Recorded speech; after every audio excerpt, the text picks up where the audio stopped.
ద్వారకా నగరంలో ఒకసారి గరుత్మంతుడు తాను శ్రీకృష్ణుడి వాహనమని, తన వేగానికి ప్రపంచంలో ఎవరూ సాటి కాదని గర్వపడ్డాడు. అలాగే సుదర్శన చక్రం తానే శ్రీకృష్ణుని అత్యంత శక్తివంతమైన ఆయుధమని, తనను ఎవరూ ఆపలేరని అహంకరించింది. అలాగే సత్యభామ కూడా తానే శ్రీకృష్ణుడికి అత్యంత ప్రియమైన భార్యనని, తన అందానికి ఎవరూ సరితూగరని భావించింది. శ్రీకృష్ణుడు వీరి గర్వాన్ని ఒకేసారి తగ్గించాలని నిర్ణయించాడు. వెంటనే ఆయన హనుమంతుడిని స్మరించాడు. రామభక్తుడైన ఆంజనేయుడు వెంటనే అక్కడకు వచ్చాడు. కాని కృష్ణుడు హనుమంతునితో ఒక లీలా ఆడించాడు. హనుమంతుడు ద్వారకా బయట ఉన్న ఉద్యానవనంలో చెట్లను విరుస్తూ ఫలాలను తింటూ అల్లరి చేయసాగాడు. రాజభటులు ఆపాలనుకున్నారు కాని హనుమంతుని బలానికి ఎదురు నిలవలేకపోయారు. ఈ విషయం తెలుసుకున్న గరుత్మంతుడు శ్రీకృష్ణుడి వద్దకు వచ్చి, ప్రభు, ఒక కోతి ఇంత అల్లరి చేస్తోంది, నేను వెళ్లి వెంటనే పట్టుకొస్తాను అని అంటాడు. శ్రీకృష్ణుడు చిరునవ్వుతో, సరే గరుడా, కాని జాగ్రత్త, అతడు సాధారణ కోతి కాదు అని అంటాడు. గరుడు వేగంగా వెళ్లి హనుమంతునితో, ఓ కోతి, వెంటనే రావాలి, శ్రీకృష్ణుడు పిలుస్తున్నారు అని చెప్తాడు. అప్పుడు హనుమంతుడు ప్రశాంతంగా, నేను శ్రీరాముడి సేవకుడిని, కృష్ణుడు ఎవరో నాకు తెలియదు అని అన్నాడు. ఆ మాటలకు గరుడు కోపంతో దాడి చెయ్యక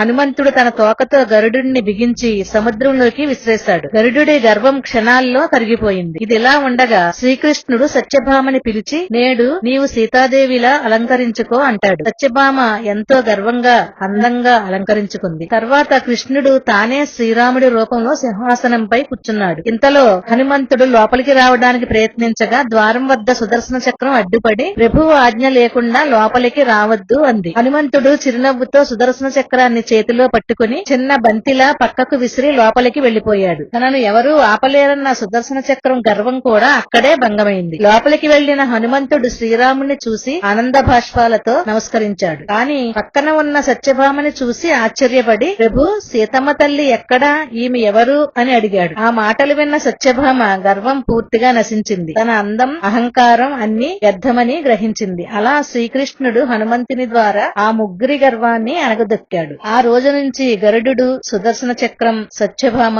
ముగ్గురు తమ గర్వాన్ని విడిచి మరింత వినయంతో శ్రీకృష్ణుడి సేవలో నిలిచారు. ఇలాంటి వీడియోల కోసం మా ఛానల్ ను సబ్స్క్రైబ్ చేయండి, లైక్ చేయండి, షేర్ చేయండి.